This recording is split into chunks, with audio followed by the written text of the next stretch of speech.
O dabar lauktumėm klausimų iš gausios auditorijos. Ką darysime?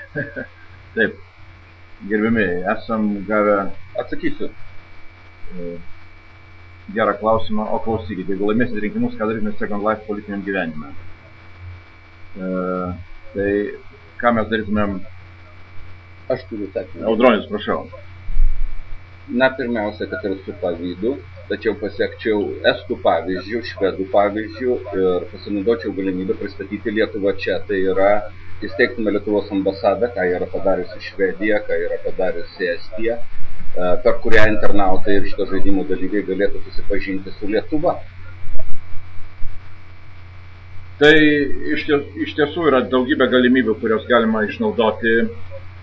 Ir Second Life, aš čia vis klausausi kolegų, kurie tai vadina žaidimu. Aš žinau, ar pats tinkamiausias žodis žaidimas, nes tai iš tikrųjų yra visiškai nauja galimybė komunikuoti, bendrauti, kurti bendruomenės. Ir tokios galimybės, na, iš tiesų, aš pritariu ir Vitalijai, kuri dabar rašo, kad tai labiau socialinis gyvenimas internete. Ir šitokios galimybės, jos turės atrasti valstybė ir politikai, kaip tokias galimybės išnaudoti iš tiesų tam, kad valstybės gyvenimas ir žmogaus gyvenimas būtų vienas arčiau kito.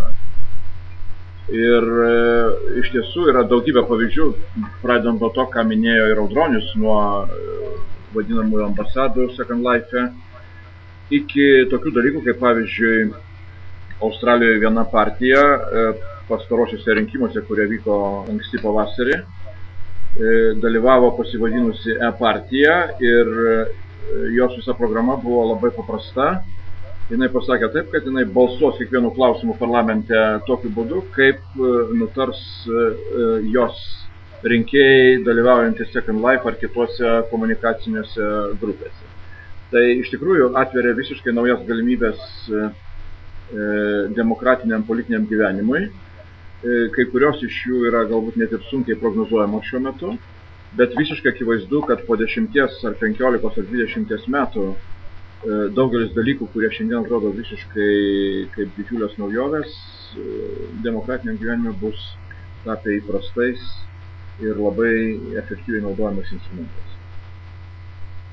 Tai aš galiu pasakyti tik vieną dalyką, kad mes jau bandom ir pradėjom šitą vasaros pradžią su vienu elektroniniu projektu, tai yra Baltijos kelias 2.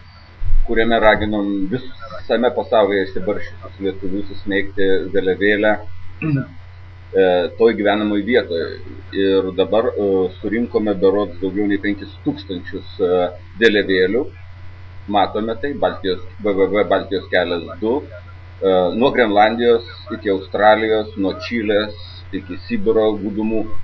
Ir tas projektas vienijimo, elektroninio, internetinio vienijimo, tai yra pradėtas mūsų ir aš tikrai esu įsitikinęs, kad ir šis socialinis gyvenimas, kaip sakė viena kolegė, internete irgi pasitarnaus tam, kad mes neakivaizdžiai internetu galėtume pasijausti lietuvių tautos atstovais, nesvarbu, kur esame. Tai dabar Vitalijos klausimas, o kaip malonu bendrauti asmeniškai jums su rinkėjais tiesiogiai ar virtualioje erdvėje? Tai iš tiesų, aš bandydamas atsakyti šitą klausimą, galėčiau pasakyti, kad yra visiškai skirtingi būdai bendravimo. Ir be abejo, tiesioginis bendravimas nieko negali būti pakeičiamas, virtuali erdvė ar virtualios komunikavimo priemonės niekaip negali pakeisti tiesioginio bendravimo, bet visa esmė yra tame, kad virtualus bendravimas suteikia galimybę bendrauti vienu metu su daugeliu rinkėjų ir ypač su tais rinkėjais, kurie galbūt dėl vienokio ar kitokių priežasčių su jais tiesiogiai bendrauti yra sudėtinga dėl jų užimtumo, dėl to, kad jie neturi laiko eiti tos tradicinių susitikimų salėse. Tai ši komunikavimo priemonė, jinai iš tiesų yra ypatingai svarbi, nes joje lieka labai daug to tiesioginio bendravimo ypatumų. Ačiū labai gerbiamai Vitalijai ir labai sudėtingų vadinimų Zizluik ir visiems kitiem kolegom. Dėkojam Rasai Juknevičienei ir Audroniui Ažubaliui.